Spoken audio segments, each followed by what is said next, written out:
Nenmara Netaji memorial arts and science കോളേജിൽ വായനാ പക്ഷാചരണത്തിന്റെ ഭാഗമായി നടത്തിയ പരിപാടി സമാപിച്ചു. സമാപനത്തോടനുബന്ധിച്ച് ആർ ശാന്തകുമാരൻ, ഡോക്ടർ സുഗല എന്നിവരെ ആദരിച്ചു. സാഹിത്യകാരൻ വൈശാഖൻ ഉദ്ഘാടനം ചെയ്തു.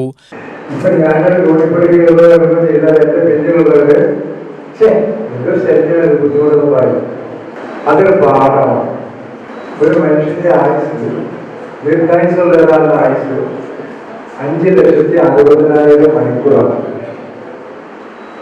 മണിക്കൂർ കണക്കിന് കഴിയുമ്പോൾ നമുക്കൊരു വിഷമം തോന്നും, അല്ലേ? വർഷക്കണക്കിന് കഴിയുമ്പോൾ 86 വയസ്സായി, 89, 95 വ്യത്യാസമുണ്ട്. ഒരു 5,60,000 മണിക്കൂറേ ഉള്ളൂ ദീർഘായുസുള്ള ഒരാളുടെ ജീവിതകാലം. അങ്ങനെ പറയുമ്പോൾ നമ്മൾ മനസ്സിലാക്കുന്നത് എത്ര വിലപ്പെട്ടതാണ് ഈ ജീവിതം എന്നുള്ളതാണ്. ഇതൊരു അവസരമാണ്.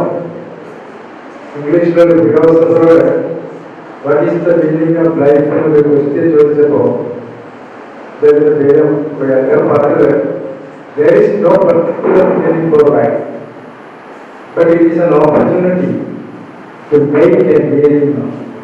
പ്രിൻസിപ്പൽ വി ഫൽഗുണൻ അധ്യക്ഷനായി.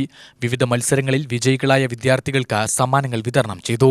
വിദ്യാർത്ഥികൾ തയ്യാറാക്കിയ കയ്യെഴുത്തു മാസികയും പ്രകാശനം നടത്തി. R Rahul, R Divya, R Manjusha, M Athulya, V N Sindhu, K Rejeena, C Dhanya, doctor A Manikandan, A Renuka, doctor Reba Xavier, C U Amritha, Darshana, Ananyadas, Arsha എന്നിവർ പ്രസംഗിച്ചു.